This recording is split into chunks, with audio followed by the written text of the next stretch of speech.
Assalamualaikum warahmatullahi wabarakatuh. Assalamualaikum warahmatullahi wabarakatuh. Perkenalkan, nama saya Mardianti Devi, saya dari DM2. Saya Ayu Putri Jati dari kelas DM1. Perkenalkan, saya Nani, saya dari kelas DM2. Jadi saya akan menjelaskan tentang struktur pasar. Struktur pasar adalah informasi tentang perilaku usaha dan kinerja pasar yang dijelaskan melalui keadaan pasar. Struktur pasar pada umumnya dapat dibedakan menjadi dua jenis. Yang pertama, struktur pasar sempurna, dan yang kedua, struktur pasar tidak sempurna. Jadi apa sih perbedaan pasar persaingan sempurna dan pasar persaingan tidak sempurna? Pasar persaingan sempurna ini pasar yang di dalamnya terjadi transaksi antara penjual dan pembeli yang memiliki penawaran dan permintaan produk. Ciri-ciri pasar persaingan sempurna itu yang pertama harus ada penjual dan pembeli yang jumlahnya itu sama banyak.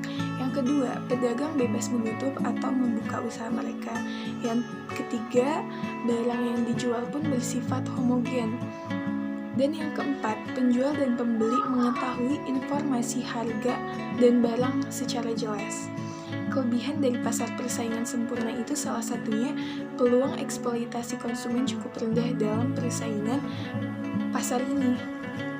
Nah, pasar persaingan tidak sempurna merupakan sebuah bentuk pasar yang menggambarkan sebuah situasi di mana hanya terdapat beberapa penjual. Jadi di pasarnya itu nggak banyak penjual, tapi cuma ada beberapa. Nah, ciri-ciri pasar persaingan tidak sempurna yang pertama itu terdapat ketidakseimbangan antara penjual dan pembeli. Yang kedua, harga ditentukan oleh penjual, bukan oleh pasar. Yang ketiga, tidak berhubungan dengan pemerintah dalam menentukan harga. Nah, pasar persaingan tidak sempurna ini dibagi menjadi 3 jenis. Yang pertama, monopoli pasar. Yang kedua, oligopoli tentang standar produk. Yang ketiga, yaitu monopsoni. Nah, itu jadi perbedaan dari struktur persaingan pasar sempurna dan struktur persaingan pasar tidak sempurna. Ini saya akan menjelaskan tentang pengertian perdagangan internasional. Perdagangan internasional adalah perdagangan yang dilakukan oleh penduduk suatu negara dengan penduduk negara lain atas dasar kesepakatan bersama. Penduduk yang dimaksud dapat berupa antar perangan atau dengan pemerintah suatu negara. Perdagangan internasional juga dapat diartikan sebagai suatu hubungan kerjasama ekonomi yang dilakukan oleh negara yang satu dengan negara lain yang berkaitan dengan barang dan jasa, sehingga mampu membawa suatu kemakmuran bagi suatu negara. Adapun manfaat perdagangan internasional, yaitu untuk memperoleh barang yang tidak dapat diproduksi di negara sendiri, memperoleh keuntungan dari spesialisasi, memperluas pasar, dan menambah keuntungan. Banyak faktor yang mendorong suatu negara melakukan perdagangan internasional.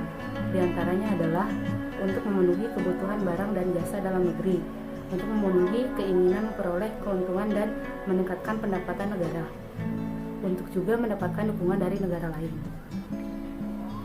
Beberapa hambatan yang sering muncul dalam perdagangan internasional diantaranya adalah perbedaan mata uang antar negara, kualitas sumber daya yang rendah, pembayaran antar negara sulit dan risikonya besar, dan akan terjadinya perang. Ada 2 teori perdagangan internasional, yaitu keunggulan absolut dan keunggulan komparatif. Perbedaannya adalah keunggulan absolut adalah keunggulan mutlak yang terjadi apabila suatu negara dapat menghasilkan komoditi tertentu dengan lebih efisien, dengan biaya yang lebih murah dibandingkan dengan negara lain. Sedangkan keunggulan komparatif ialah kondisi bahwa suatu negara memproduksi barang-barang tertentu dengan biaya lebih rendah daripada negara-negara lain. Ada beberapa dampak positif dari perdagangan internasional, yaitu mendorong pertumbuhan ekonomi negara, memperluas lapangan kerja dan kesempatan masyarakat untuk bekerja, mempererat hubungan persaudaraan dan kerjasama antar negara. Dan beberapa dampak negatifnya adalah munculnya ketergantungan dengan negara maju, terjadinya persaingan yang tidak sehat, dan bila tidak mampu bersaing, maka pertumbuhan perekonomian negara akan semakin rendah dan bertambahnya pengangguran dalam negeri. Di sini saya mau menjelaskan tentang eksternalitas serta regulasi pemerintah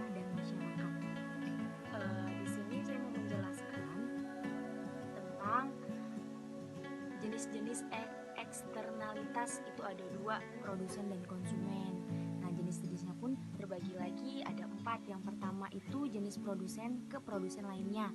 Itu aktivitas yang melibatkan terjadinya perubahan atau pergeseran fungsi produksi dari produksi lainnya.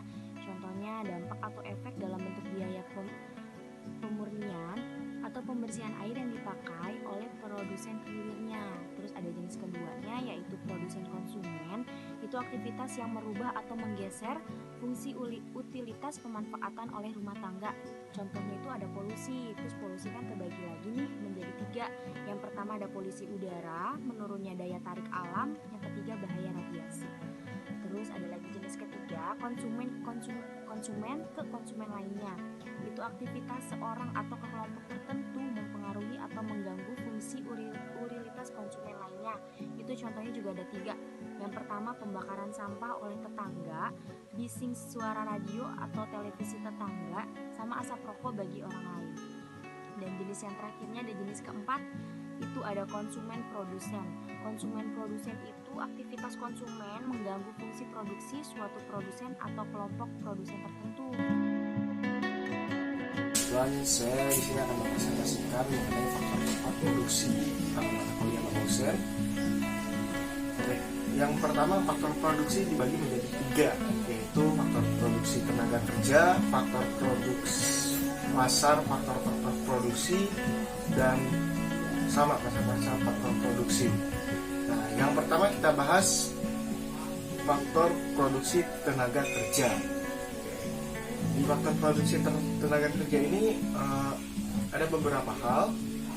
Faktor produksi adalah sejumlah input yang digunakan untuk memproduksi barang atau jasa. Apa saja yang dimaksud faktor produksi?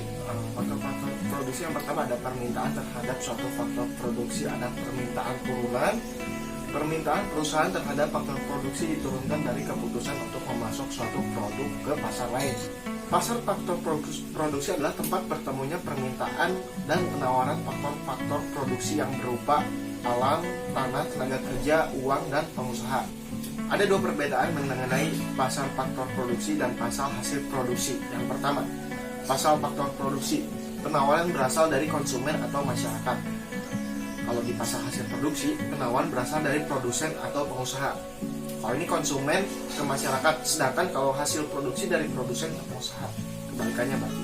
Nah, yang kedua, permintaan berasal dari produsen atau pengusaha, sedangkan pasar hasil produksi, permintaan berasal dari konsumen atau masyarakat. Intinya kebalikannya aja sih.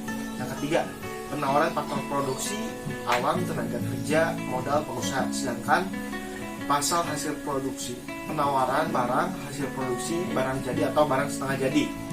Yang keempat, hasil yang diperoleh berupa sewa, upah, dan gaji. Sedangkan pasar hasil produksi, hasil yang diperoleh berupa uang hasil penjualan. Mungkin cukup ini yang hanya bisa saya jelaskan. Kekurangannya sangat banyak, yang salah pun banyak. Mohon dimaafkan. Dan sekian presentasi dari saya. Ya, sekian materi yang saya bisa jelaskan. Kurang lebihnya mohon dimaaf. Nah, mungkin itu saja, sekian refreshment dari saya dari Ramani dari dua mahasiswa UCI. Terima kasih. Saya wassalamualaikum warahmatullahi wabarakatuh. Assalamualaikum.